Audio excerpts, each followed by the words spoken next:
یہ آزادی مسلمان بھائی کی قربانیوں کا نتیجہ ہے۔ مسلمان ہی اس دیش کے سچے وفادار ہیں۔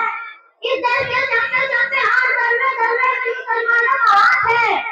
ہم نے اس دھرتی کو آزاد کرانے کے لیے جنگ لڑی اور ہم نے اسے آزاد کیا۔